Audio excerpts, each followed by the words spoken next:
Quand les nouvelles s'affolent, Métropole fait le point. Le point tous les matins, à 8h, simultanément sur Radio et Télémétropole.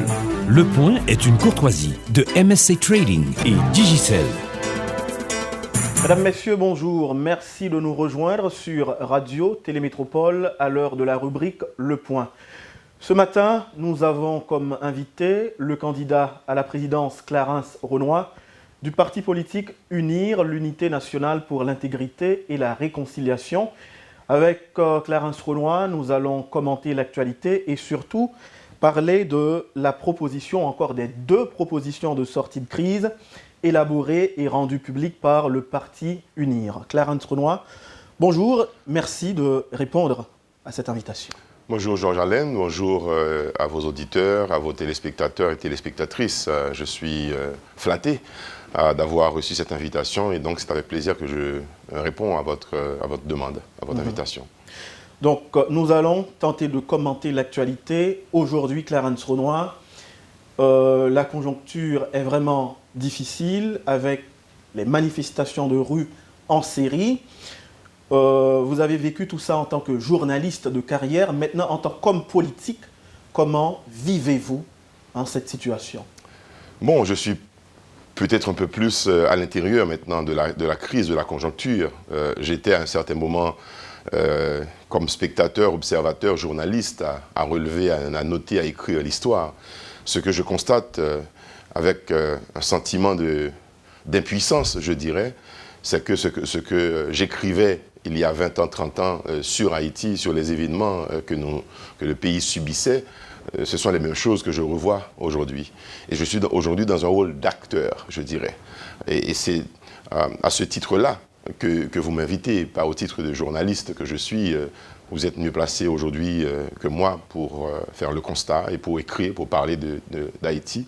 Moi, je le vis à l'intérieur comme donc acteur, quelqu'un qui à un certain moment a proposé ses services au pays à travers une élection pour dire « je voudrais aussi me mettre au service de la République pour servir mon pays ». Et donc, c'est la même frustration en tant qu'homme que je ressentais il y a 30 ans, que je ressens aussi aujourd'hui en tant qu'acteur citoyen, celui qui propose des solutions pour changer son pays, quand on voit que les choses n'ont pas bougé, on dirait. Les acteurs ont peut-être... certains ont laissé la place à d'autres, mais nous répétons les mêmes actes, nous répétons les mêmes gestes, nous répétons les mêmes discours. Et c'est désolant, c'est navrant de constater que ça ne change pas. Ou bien plus ça change, plus c'est la même chose. Acteur aujourd'hui, vous n'êtes pas impuissant, comme vous l'étiez lorsque vous étiez journaliste, observateur, tout ça. Oui, impuissant journaliste, pas forcément, parce qu'on a aussi un stylo, une plume pour écrire, mais dans la limite de ce que la profession nous donne aussi. Les balises, la profession ne nous donne pas carte blanche pour dire ce que nous voulons et écrire ce que nous voulons écrire. Il y a une retenue quand même. Mais aujourd'hui, en tant qu'acteur politique, puisque je suis dans le champ politique, dans l'action politique, et je ne dirais pas que je suis impuissant. C'est pour ça que, pour ne pas sombrer dans cette impuissance, dans ce... qui était allé, laisser aller, laisser faire. On peut au moins faire des propositions, on peut dire, écoutez, voilà ce que je vois, voilà ce que je pense. Donc je suis dans un autre rôle aujourd'hui qui me donne la possibilité d'opiner, de proposer. Parmi les 45 candidats à la présidence, 10 ou encore une dizaine sont aujourd'hui dans la rue. Qu'est-ce qui justifie l'absence de Clarence Renoy, par exemple, à travers les rues, pour réclamer son nombre de voix qui est peut-être beaucoup plus élevé? Alors, nous étions 54, pas 45. 54 candidats à la présidence. Bon, c'était pas loin, quand même. Et nous aurions été 30. C'était déjà quand même beaucoup pour un pays comme Haïti. Alors, ce qui explique que je ne sois pas dans les rues moi-même, c'est une question de vision des choses. Ceux qui sont dans la rue ont le droit d'y être. Ils font des réclamations. qui sont, on peut les estimer justes, d'autres personnes peuvent les estimer pas justes. Mais c'est leur droit quand même d'être dans la rue. La rue, c'est un espace public d'expression, d'ailleurs de la démocratie. Ça montre que cette démocratie est vivante, elle est vivace, peut-être un peu trop turbulente, comme dirait l'autre, bamboche démocratique à la Nanfi. Mais c'est leur droit d'être dans la rue et c'est mon droit aussi de ne pas y être. Ce choix, je l'ai fait par principe personnel parce que moi, je vais toujours prendre un petit recul pour regarder les choses avant de faire comme tout le monde. J'aurais pu être dans la rue pour dire que, écoutez, conseil électoral, vous m'avez attribué 8 944 voix, je vaux plus que ça, parce que moi j'ai été faire un travail avant d'aller dans la rue. Je suis allé dans les procès-verbaux qui sont mis en ligne par le conseil électoral provisoire. J'ai constaté, sur 10 départements, j'ai fait 4 départements seulement, j'ai fait le décompte pour 4 départements, j'ai trouvé un nombre supérieur de votes à ce que le conseil m'a octroyé, m'a attribué comme résultat préliminaire. J'aurais été dans mes pleins droits de descendre aussi dans la rue, mais bon, je crois qu'il y a d'autres chemins qui sont tracés pour les hommes politiques pour exprimer leur frustration, pour exprimer leur désaccord et pour faire des réclamations. La loi électorale le dit, le décret électoral montre quel chemin qu'il faut prendre. Donc, mon premier réflexe n'a pas été d'aller dans la rue. Donc, j'ai été moi-même vérifié, si vous voulez, pas dans la salle de tabulation du Conseil, mais dans la tabulation qui est publique, qui est sur le site du Conseil. Ça, je dis à tout le monde, allez vérifier, vous verrez que j'ai, sur 4 départements, 10 825 voix, alors que le CEP m'a donné, pour l'ensemble du pays, 8 900. Donc, il y a un décalage. Ce qui donne l'indication, ce qui est l'espoir qu'il y a un problème sérieux, effectivement, dans les élections. C'est à ce niveau mathématique, je ne parle pas de fraude, mathématique, aller compter, aller vérifier les voix, et que les membres responsables, les fonctionnaires du centre de tabulation n'arrivent pas à concorder les vrais chiffres aux vrais candidats, c'est grave. Donc, j'aurais pu faire des réclamations aussi, moi-même. Cependant, je ne suis pas dans les rues, et parce que je crois aussi que une démocratie que nous construisons en Haïti demande que nous soyons plus posés, plus tranquilles, plus institutionnels. Il nous faut construire, il nous faut renforcer les institutions, donc nous adresser au conseil électoral. Et ce conseil ne doit pas avoir la tête dure non plus pour dire, écoutez, je suis l'autorité, j'ai décidé, c'est fini. Le CEP travaille pour les candidats. Et les candidats représentent la population. C'est la démocratie.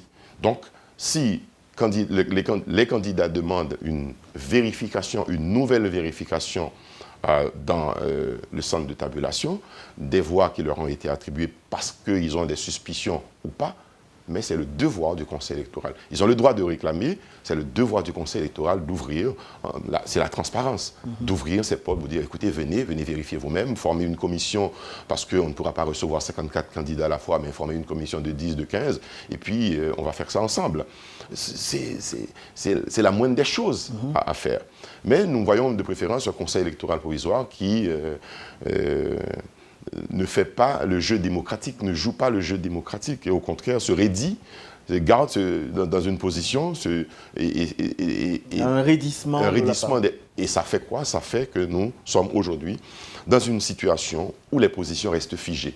Je ne vous donne pas le droit d'entrer, donc si vous ne me donnez pas le droit, je prends la rue en témoin, et nous sommes dans un conflit, au lendemain même de la tenue des élections, qui, à un certain moment de la durée de cette journée du 25 octobre, avait donné la satisfaction et la fierté à tout Haïtien pour dire, enfin, nous voici en train d'organiser une journée électorale tranquille, sans violence, sans effusion de sang, sans violence. C'était bien. Mais à la fin de la journée, vous savez autant que moi, monsieur, ce qui s'était passé. Donc à partir de ce moment, moi j'ai choisi de ne pas aller dans la rue parce que aussi ça aurait été trop audacieux de ma part d'aller demander aux gens de me suivre dans la rue parce que j'ai 10 000 voix et je voudrais avoir 200 000 pour aller au deuxième tour. Mais qu'est-ce qui explique aussi votre attitude non contestataire, à savoir vous n'avez pas été en contestation par devant le BCED? Ça servirait à quoi? Au moins une chose peut-être, à réclamer les voix que les électeurs et les électrices m'avaient données le jour des élections. Ils m'ont choisi, je n'avais pas payé, je n'avais pas organisé de fraude, 10 000, 15 000 personnes m'ont voté, j'aurais bien aimé les voir pour être satisfait de ce vote et pour dire merci aussi à ceux qui m'ont voté. Je n'ai pas cherché la contestation dans la forme juridique que ça devrait prendre, parce que tout simplement, je me dis, aller contester, est-ce que je vais arriver au deuxième tour de l'élection présidentielle? Est-ce que ça va m'amener au deuxième tour? Non. À partir de ce moment, on peut voir les choses autrement. Et c'est, malheureusement, ça n'a pas été l'attitude de tous les candidats. Un candidat qui est 15e ou 20e ne peut pas aller demander quand même. C'est quelques milliers de voix ou quelques centaines de voix. Donc, la contestation, c'est une chose, c'est un droit, mais aussi, il faut que face au pays, face aux Haïtiens et face à l'étranger aussi qui nous regarde, nous soyons sérieux. Comme dirait le professeur Maniga, soyons sérieux là. Qu'est-ce que nous allons réclamer? Qu'est-ce que nous allons contester? Pas grand-chose. Donc à partir de ce moment, oui, la contestation est possible pour ceux qui se trouvent dans une situation où ils pensent vraiment que leurs votes ont été volés, dilapidés, et qu'ils ont besoin de réclamer, et que cette réclamation les porterait dans une autre position à aller au premier tour, à aller au second tour, à passer le premier tour, à aller au second tour. Donc je n'ai pas été au BCEN, au BCED pour faire la contestation. Parlons du second tour maintenant. Est-ce que un second tour est possible vu la situation dans laquelle nous sommes? Parce qu'on est vraiment dans une espèce de brouhaha où des candidats, 4 ou 5 candidats disent « c'est moi qui suis arrivé en premier », etc. etc. Est-ce que vous voyez un second tour vous-même? Dans l'état actuel des choses, c'est difficile. Je ne vois pas. On est le 23 aujourd'hui. En principe, les résultats définitifs du premier tour auraient dû être proclamés déjà pour identifier les 2 finalistes et ouvrir la campagne électorale cette semaine même. Parce que le 27 décembre, c'est dans à peu près un mois. Il faut laisser un mois de campagne, au moins, aux deux finalistes. Je ne vois pas ça arriver. Et plus, c'est que nous sommes entrés effectivement dans une période de crise. Et aujourd'hui, ce n'est pas la proclamation des résultats, la publication des résultats définitifs qui va résoudre le problème. Au contraire, ça peut aggraver la situation. Parce que trop de temps, on a laissé écouler trop de temps entre la publication des résultats préliminaires et aujourd'hui, par rapport à ce qui s'est passé au milieu. Le Conseil électoral provisoire aurait dû, dès le lendemain des élections, dès le 5 ou 6 novembre, après la proclamation, donner l'opportunité aux candidats qui contestaient d'aller vérifier. Et à partir de ce moment, on aurait eu des résultats définitif. Mais nous vivons une situation où, côté CEP a quitté tout le temps, ça a passé, il n'a fait rien. Au contraire, il fait mettre une opposition au côté, il pas attendait, et il quitté Mounio, c'est dans la rue aller. Et dans la rue, qu'est-ce qu'on voit? 2 semaines de manifestation et mort d'homme. Il y a des victimes. Et quand on a des victimes, c'est qu'on s'enferme dans les positions extrêmes et les gens vont continuer à manifester. Est-ce que le CEP va continuer à dire « vous n'avez pas le droit de vérifier, je ne peux pas former une commission ». Bon, de toute façon, il y a aujourd'hui un parti politique qui a été admis à faire cette vérification. Mais pour moi, ça me tendait, c'est que nous découvrons par quelle fraude vraiment. Donc, le regard des situations, je ne dis là, nous dit non, mais comment deuxième tour élection, ça va le fait? Et c'est pour ça que, au lieu que nous continuions dans position extrême, il faut nous chercher des voies de sortie de crise. C'est la seule chose, c'est ce qui est possible pour Haïti. Chercher des voies de sortie de crise. Nous, déjà en crise, personne ne peut bailler l'autre la raison, personne ne peut avoir tort. Je dis à nous dans une situation de bras de fer, je vais regarder jusqu'au tour qui arrive, je vais mettre les gens dans la rue, je vais tirer sur eux, je vais quitter manifester jusqu'à ce qu'on bouquet, etc. Donc, ces positions extrêmes-là, nous avons tellement expérimenté dans le pays déjà. Il faut nous changer. Il faut nous dire, nous, mais en essayant l'autre bagaille. Essayer l'autre bagaille, c'est ça, Unir vient nous proposer. Oui. Unir dit, écoutez, dans sa nouille, je dis là, quel que soit mon gain, quel que soit mon dit perdu, il n'est pas satisfait. Comme nous déjà entrés dans des positions irréconciliables presque, en cherchant une conciliation à travers une autre bagaille. Une proposition de sortie de crise qui fait qu'il n'y a pas de perdants, il n'y aura pas non plus de gagnants. C'est le pays qui va gagner. Ok. Juste avant de parler de votre proposition, vos 2 propositions, essayons de voir cette question. Imaginons ou encore envisageons le scénario où le Conseil électoral évincerait Jovenel Moïse de la course, comme le réclament certains candidats à la présidence. Oui, évincer, c'est un mot un peu... Déclasserait, par exemple. Déclasserait peut-être. Parce qu'un candidat à qui vous avez dit déjà dans une publication officielle, écoutez monsieur, vous êtes en première position, aujourd'hui l'évincer, ça aurait été... Il y a des conséquences que je ne peux pas mesurer. Ça déclasser, c'est possible. Mais moi j'ai l'impression, ce n'est qu'une impression. Nous, dans un pays où nous répétons les mêmes choses, même barrières répétées d'année en année, et nous pas tirer le son de en Canada. J'ai l'impression que ça qui a passé aujourd'hui, il semblait coup de goutte de l'eau à ce qui est passé en 2011. Et c'est la rue qui a fait solution.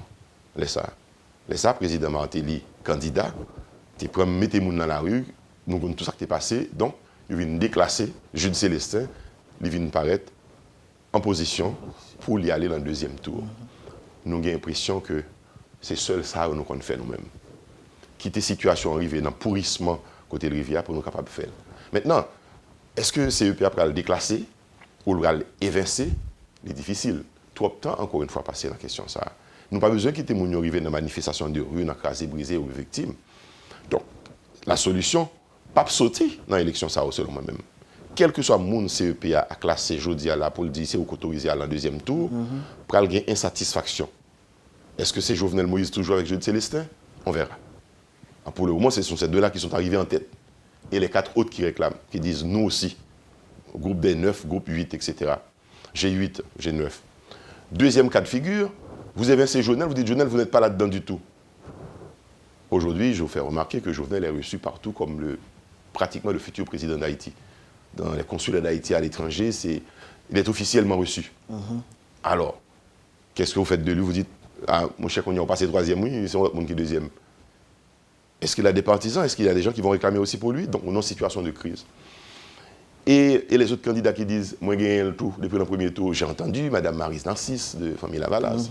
J'entends aussi les déclarations de Moïse Jean-Charles. Et d'autres. Alors, est-ce que nous ne savons pas là-dedans? Il y a d'accord qu'il n'y a pas là-dedans du tout? On est dans la crise. Il n'y a pas de solution avec cette élection. La solution est à trouver avec tous les acteurs politiques. À travers une entente, et c'est ce que nous allons essayer de voir dans la seconde partie de l'émission. Vous suivez, mesdames, messieurs, la rubrique Le Point de Radio Télémétropole. Notre invité ce matin, Clarence Renoir, candidat à la présidence. Restez branchés, on revient après la pause. Le Point est une courtoisie de MSC Trading et Digicel. Vous suivez, mesdames, messieurs, la rubrique Le Point de Radio Télémétropole. Notre invité ce matin, Clarence Renoir, candidat à la présidence du parti UNIR, Union nationale pour l'intégrité et la réconciliation. UNIR, face à cette crise, a fait 2 propositions. Tout d'abord, UNIR propose qu'après évaluation et épuration des résultats préliminaires publiés par le CEP, que les 2 candidats qui arriveraient en tête du nouveau classement prennent la direction du pays comme président et Premier ministre pour une période de 2 ans. Oui. Écoutez, d'abord, Georges, Alain, je voudrais dire que je ne suis pas là pour imposer une solution. Et je n'ai pas non plus la prétention d'avoir trouvé la solution à la crise. Ce n'est qu'une idée. Ce ne sont que 2 propositions que j'ai faites, que le parti UNIR a faites. Et ce sont des propositions à enrichir, à épurer aussi, si vous voulez, à analyser, mais qui portent à la réflexion. Et ces propositions ont, à mon avis, la vertu de proposer la paix à notre pays. Nous ne pouvons pas proposer mon algorithme avec moi, nous ne pouvons pas aller camp pour me dire où il y a raison ou même où il y a tort. Et je vais faire une révélation en passant. Moi, les 2 candidats m'ont appelé. Okay. Par personne interposée ou directement. Pour être franc. Je n'ai pas rencontré personne. Alors, les 2 candidats qui sont arrivés en tête. Oui, pour le moment. Pas autour de la proposition. Mais peut-être que le discours de Clarence intéresse l'un ou l'autre. L'image que projette Clarence intéresse un camp ou l'autre camp dans les 2 premiers. Les 2 m'ont appelé. Moi, je me retiens de me mettre avec celui-ci ou celui-là. Aujourd'hui, on n'est pas dans la position, dans ce pays, de faire des choix d'intérêt. Mais mon choix, c'est Haïti. Et je vois la paix. Je dis, au lieu d'aller me présenter à M. Jude Célestin, qui m'a appelé au téléphone, Clarence, on doit se rencontrer, ou de recevoir quelqu'un qui me dit, M. Jovenel voudrait vous rencontrer, je dis, messieurs, rencontrez-vous vous-même les deux. Si je pouvais jouer un rôle de médiateur entre les deux, je serais prêt à le faire. Parce que c'est la peine besoin pour le pays d'Haïti, moi-même. Donc, à partir de ce moment, moi, je ne suis pas dans deux camps. Moi, mon grain comme je connais, c'est Haïti. Et l'autre avait dit, dans certaines circonstances, il faut savoir sacrifier les intérêts personnels au profit des intérêts plus larges que l'intérêt national, l'intérêt pays. Donc, oui, la première proposition nous dit, s'il y a un nouveau classement qui est fait, à partir de décompte, à partir d'épuration, à partir de vérification conseil électoral l'a fait, deux Mounsayo, qui va arriver dans deux premières positions, il n'y a pas de le considérer comme une qui va gagner et l'autre là a perdu. Les deux doivent gagner ensemble pour le pays. Il n'y aura pas de perdant. Et partisans, ils tout voir que Mounsayo ensemble. Il y a pas exemple de vivre ensemble ça. Comme on est dans une situation de conflit, où cette décision va laisser sur le chaos derrière 4, 5, 6, l'autre monde qui dit, moi même tout, moi mérite aller en deuxième tour là parce que tu volé vote moi, eh bien, il faut trouver une solution médiane, d'où, avec cette décision de dire, premier président, l'autre là, les premiers ministres pendant une période de 2 ans, il doit intercaler le tout, on fait 1 an président, on fait 1 an président après, mais nous arrivons dans 2 ans qui permettent que généralement, nous faisons élection, qui peut permettre que ça nous sortit en crise définitivement. Le SAN a pris mesure pendant 2 ans ça pour nous préparer de bonnes élections avec un conseil électoral permanent, avec les moyens aussi pour trouver pour nous faire élection ça, pour ne pas forcément demander tout le temps. Et deuxièmement, comment on a préparé des élections qui sont moins problématiques. Parce que nous, en Haïti, nous avons cette fâcheuse habitude de servir avec l'élection pour nous créer plus de problèmes dans le pays, au lieu que de chercher solution avec eux. Tout l'autre pays, l'élection, c'est solution le voter. Ce n'est pas problème. Nous-mêmes, c'est problème seulement élection nous créer. Donc, c'est pour faire la paix, c'est trouver la réconciliation entre les gens. C'est ça que unir, moi-même dans la campagne électorale que je m'ai proposé, c'est la réconciliation politique entre les gens. Je dis encore une fois, plus que jamais, nous avons besoin de réconciliation politique. Ça. Alors, il faut me porter en précision, là, me dire réconciliation politique, je ne vais pas parler de justice, pas un déni de justice dans la réconciliation politique. La justice, c'est autre chose. On n'est pas dans la situation de l'Afrique du Sud. Peut-être que oui, il faudrait à un certain moment étudier pour dire que, écoutez, allons effacer le tableau définitivement, allons oublier ce qui a été fait de mal par X et Y, allons commencer à zéro. C'est peut-être aussi pour la nation une proposition que nous devons tenir compte de lui-même. L'amnistie totale. L'amnistie totale, pourquoi pas? En nous commencer à zéro, nous mettre la justice qu'on y a campée, saine et indépendante pour le faire travailler. Mais c'est aussi des choses à envisager. Il ne faut pas que nous puissions pas les gens de bagaille ça, parce que nous, nos situations de crise, nous, nos pays que nous besoin construire, nous, nos pays qui dans que Caraïbes, la qui perdu, qui va dans rien, mais on a beaucoup de choses à régler ici pour nous capables d'avancer sur le plan économique et sur le plan du développement. Donc, ça serait dans l'intérêt du pays que chacun accepte de faire un sacrifice. Les parlementaires qui sont élus accepteront aussi de faire un sacrifice. Et puis, en passant, personne... Un sacrifice comment les parlementaires élus 2 ans. Accepter d'être parlementaire, de siéger au Parlement pour 2 ans, pas plus. Et il faut remarquer qu'en République dominicaine, ceci a été fait. Et on l'a réussi en République dominicaine. Je ne crois pas que les Dominicains soient plus intelligents que nous ou plus conciliants que nous pour dire qu'ils peuvent le faire, mais pas nous, Haïtiens. Moi, je me refusais quoi que nous pas qu'à faire. Il faut que nous tentions. Au lieu que moi-même, j'entendais des gens qui réagissent beaucoup côté, qui pensaient que c'est une très bonne proposition que je fais. Il y a des gens qui disent comme ça, ben oui, mais c'est une bonne proposition, mais les gens en Haïti, pas fait. Pas fait, parce que ça nécessite un dépassement. Mais il faut que nous entrions auquel nous ne sommes pas habitués en Haïti. Il nous faut commencer quelque part avec ce dépassement. Le dépassement, c'est un homme ou une femme qui le fait. Qui sortit dans une zone d'ombre que lui a dit non, zone d'habitude là, ok, c'est ça que je fais chaque jour, son réflexe que libre, me sortir là-dedans, bon, faire l'autre bagaille. Bon, mais c'est l'autre bagaille. L'autre là, c'est quoi? C'est la conciliation, c'est la réconciliation, l'entente avec l'autre, l'acceptation de l'autre. C'est une éducation que nous devons faire aussi. Écoutez, laissez-moi dire ça en passant. Je ne suis pas d'accord, je ne suis pas dans la rue, c'est par éducation aussi pour dire à mes enfants demain, si un problème se pose avec un ami, un camarade de classe, c'est pas goumé pour le goumer avec elle en premier. À dialoguer avec elle, à discuter avec elle, à avoir direction avec lui. Nous pas qu'à bailler à jeunes haïtiens qui ont monté au là, aujourd'hui là, qui doivent 10, 15 ans qui ont gardé nous. Leçon démocratique pour nous dire que la première réaction pour nous faire une bagarre en élection, c'est mettre caoutchouc, commencer à bouler, écraser, puis non. Nous t'ai fait parce que le t'ai marché dans l'année en 2011, tout le monde le fait même bagarre là en 2016. En 2015 également. En 2006 tout. Chaque fois qu'il y a une élection, c'est mettez les gens dans la rue, c'est à partir de ce moment que l'autorité autant de nous, ils fait ça pour faire. Non. Donc, la leçon démocratique, l'éducation tout court de la population, c'est dans la conciliation. C'est en nous regarder yeux dans yeux, nous discuter et nous jouer une solution ensemble.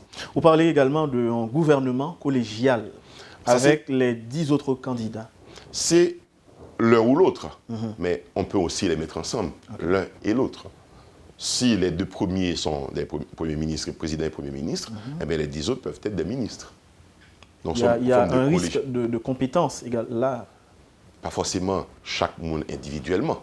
Il est capable, par délégation de pouvoir, que mon parti désigne quelqu'un pour aller dans ce gouvernement. En disant ça, laissez-moi faire cette précision pour vous. Unir, pas réclamer place dans la ça. Moi, que la reine Sonia a dit ça. Poser la question, non, évidemment. Non, nous pas demander en place. Non. Moi, là, pour me servir le pays, tout jamais capable de servir le pays. Moi, même pas demander pour mettre dans le gouvernement. Et Georges, je m'appelle, si vous ne connaissez pas, et auditeurs et téléspectateurs, mais tout le monde connaît tout. Le président Martelly, Premier ministre, m'a offert mon poste de ministre, que je ne peux pas accepter prendre. Je dirai un jour pourquoi, mais je ne peux pas accepter prendre. Donc, je ne cherche pas quelque chose pour moi, Clarence Renoir. Je regarde mon pays d'abord. Donc, et ça, c'est une solution collégialité. Et en pile fois, on pensait que c'est difficile ou bien c'est impossible. Mais les Haïtiens le font tous les jours, la collégialité. Conseil électoral provisoire, là, son collège lié, oui, son collège électoral. Il y a un président symbolique, mais qui n'est pas le chef de tout le monde, qui décide, il n'a pas été élu. Donc, collégialité, ça fait que nous entendons tout le temps pour nous prendre mesures ensemble. Ce n'est pas moi qui décide, mais c'est le collège électoral qui décide. Et dans les administrations, des conseils d'administration des banques ou des grandes institutions, c'est des collèges, c'est des conseils qui dirigent. Lorsque un conseil dirige, ce n'est pas le président qui décide seul un matin. C'est l'ensemble des collègues de ce collège qui prennent une décision.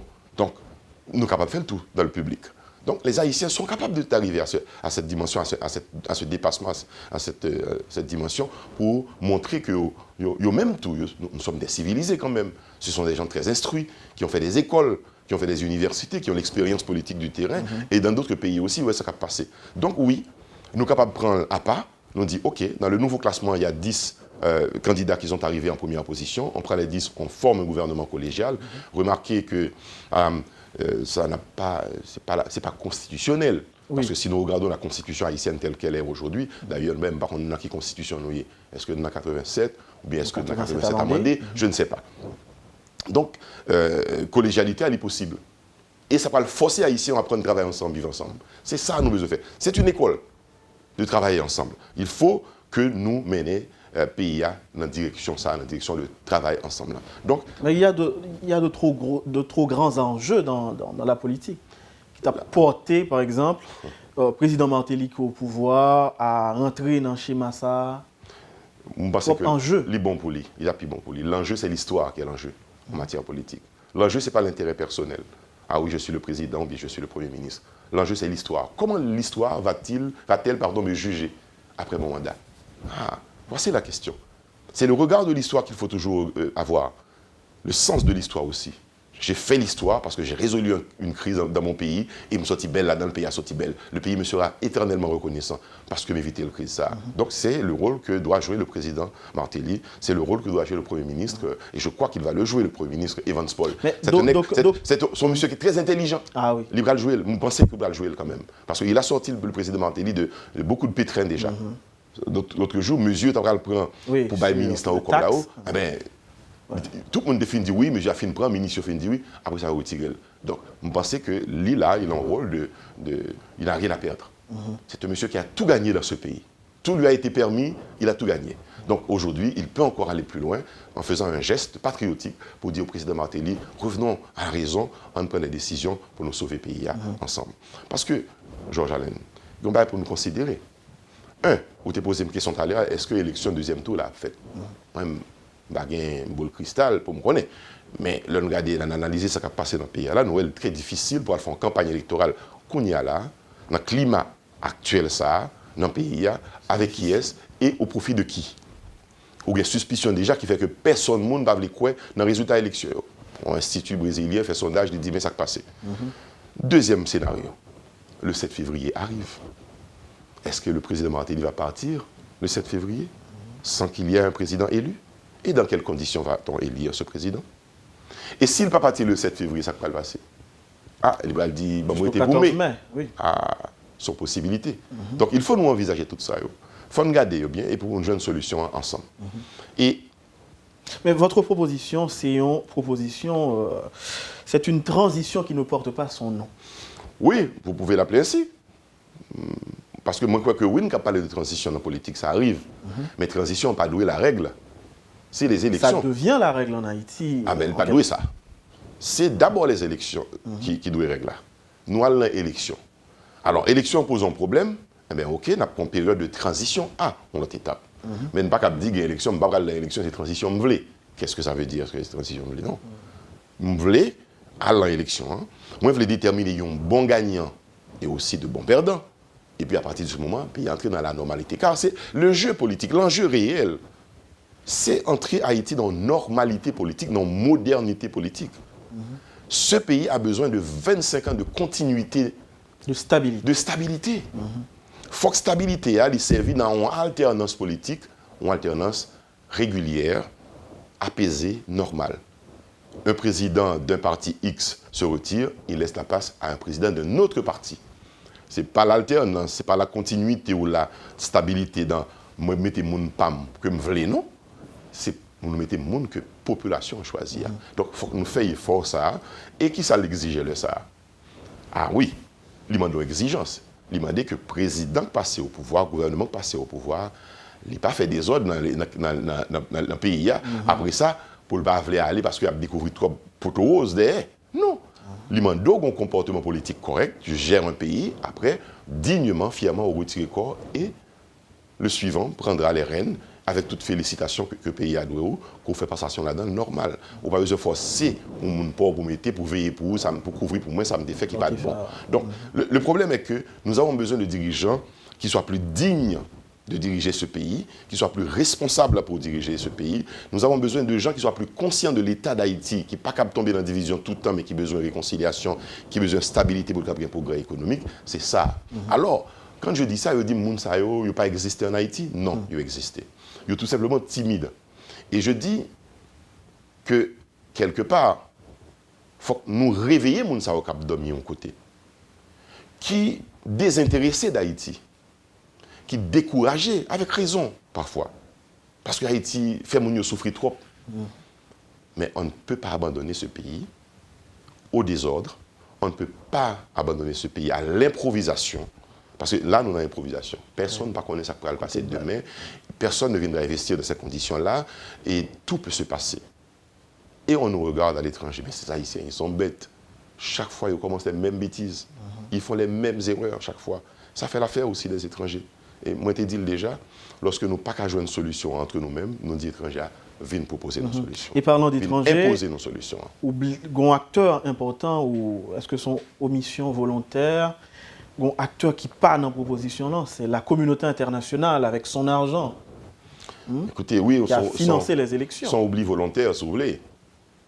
L'étranger est chez nous, dans nos salons et partout dans le pays. C'est l'étranger qui fait pour nous la médecine dans notre pays. C'est l'étranger qui ouvre des écoles pour nous dans notre pays. L'étranger fait l'agriculture pour nous. Il fait tout. Tout. Les élections aussi, qui sont responsabilités républicaines. C'est la République d'Haïti pour faire élection. Mais nous avons une situation économique telle que nous sommes obligés de chercher comme à l'étranger. D'accord, mais ça suffit. Il faut un jour aussi que nous prenions nous-mêmes en main. Si quelqu'un est généreux et m'aide quelque part, il faut un jour me dire, bon, ok, quand je me reprends moi-même, faire mon santé, je suis sur mes deux pieds, je vais me dégager, me débrouiller. Je ne vais pas demander tout le temps. Donc, étranger, je ne vais pas mettre là-dedans parce que je pense que lui-même, tout est fatigué avec Haïti. Il faut nous suspendre à le côté tout le temps pour nous référer à lui-même. Et on dirait aujourd'hui, justement, dans sa nouille là, nous avons fait des démonstrations pour montrer étranger, c'est nous plus forts. Donc, ouais, moi, résister, je ne pas quitter ou prendre la rue, ou bien moi, prendre la rue par dizaines de milliers chaque jour pour montrer étranger, c'est moi plus fort. Donc, son bras de force, et bras de fer, son rapport de force, c'est pour l'étranger, pas pour Haïti. Et dans un deuxième temps, moi, j'entendais des réflexions. Ah, tout ce qu'on a fait là, la fête au regard des élections américaines qui vont arriver. Mes amis, mais on est en Haïti. C'est notre pays.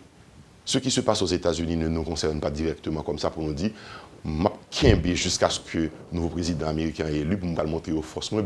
Non. On nous fait jouer par nous la caille, on nous garde l'État pays, nous, et puis on prend des décisions que nous devons prendre ensemble, en grand monde. nous réunit États généraux de la nation, nous réunit les institutions de ce pays, nous réunit des sages qui doivent gagner dans le pays ça, pour nous dire, nous, en chita ensemble travail et même à aider acteurs politiques à jouer une solution médiane que le jeune. Parce que dans tout ceci, il faut éviter les extrêmes. Regarde ce qui se passe aujourd'hui dans le monde. Les frustrations créent l'extrémisme dans le monde aujourd'hui. Et vous ne pouvez pas savoir un jour quelle est la réaction qu'un Haïtien va poser. Prions Dieu que ça n'arrive pas. Mais dans crise politique sous crise politique, il arrive à l'exaspération. Et l'exaspération conduit à n'importe quoi. Une dernière question, Clarence. Combien de candidats à la présidence qui gagnent proposition ça l'emmène, que vous voyez le bail? C'est une belle question. Je ne sais pas que vous voyez le bail personne d'ailleurs. Je pense que c'est Nation d'abord, grâce à la presse, qui a obtenu des propositions et qui a réagi sur les mêmes. Et son idée, pour me voir le bail, pour regarder qui ça qui a donné, il a répondu là-dedans. Et plutôt, moi-même, je dit, au lieu que me voir le bail, parce que, encore une fois, je n'ai pas envie de faire la leçon à personne. Je crois que droit, il a réclamé, c'est normal qu'il ait réclamé. Et je crois devoir CEP à tous ces bails, une opportunité, puis regarder ça dans cette tabulation pour satisfaire la curiosité des uns et des autres, et le droit aussi des uns et des autres. Mais c'est un appel aussi que nous devons lancer à nos acteurs politiques, aux acteurs politiques en général, aux acteurs de la vie sociale, les gens qui sont dans l'économie, dans les affaires, les gens qui sont dans les institutions d'église et autres, que nous faisons faisceau pour nous joindre des solutions qui pourraient permettre que nous ne pas tomber dans plus de crise que nous y est. Parce que là, on s'enfonce dans la crise. Quelqu'un m'a dit l'autre jour que le dollar va arriver à 60 gourdes au cours du mois de décembre. Déjà, nous sommes 59 gourdes. Si je ne me pas trompé, je ne me pas trompé, une fausse information sur mon ténoir là. Il monte à ce qu'il paraît. Donc, attention, si ça a privé, c'est la vie qui devient plus chère, les choses deviendront plus difficiles. Et quelqu'un que j'ai eu au téléphone, qui est un homme d'affaires très connu, sur la façade, sur Gade Lois, il est très riche. Bon, oui, il est riche, je ne sais pas. Mais il dit que, vous savez passé, Clarence, avec cette situation, ça, les riches ne deviennent pas forcément plus riches. Hein. Les pauvres deviendront plus pauvres. Certains riches vont s'appauvrir et peut-être un petit groupe capable de devenir plus riche. Mais le pays a perdu dans ce qui a passé là. Donc la solution est à trouver entre nous. Les propositions que l'UNIR a faites sont ouvertes. Et oui, m'a voyé tout candidat, mais espérer qu'il a recevoir les regarder, les analyser, il a perdu du temps pour faire. Mais il y a une nécessité aujourd'hui que les groupes politiques, de Jovenel Moïse jusqu'au 10e, 15e, 20e, que nous mettons tête nous ensemble. Jovenel ne doit pas se réclamer comme le président. S'il va diriger dans ces conditions-là, il va diriger dans la difficulté pendant 5 ans de crise. Et de la même manière, un 3e, un 5e ne peut pas réclamer la victoire aussi. C'est pour nous mettre tête nous ensemble, pour nous jouer nos solutions pour le pays d'Haïti. Ça, il faut supplier nos acteurs politiques. Il faut supplier nos dirigeants pour créer conditions de dialogue, ça qui est nécessaire, entre les Haïtiens, pas forcément mettre étrangers là-dedans. Nous, capables sans hypocrisie, parler entre nous-mêmes et résoudre le problème. Ça, c'est à faire. Et voilà, merci Clarence Renoir. Vous avez suivi, mesdames, messieurs, la rubrique Le Point de Radio Télémétropole. Notre invité ce matin, c'était Clarence Renoir, le candidat à la présidence du parti UNIR, qui est l'Unité nationale pour l'intégrité et la réconciliation. Restez branchés sur Radio Télémétropole, vous ne serez pas mieux ailleurs. Quand les nouvelles s'affolent, Métropole fait le point.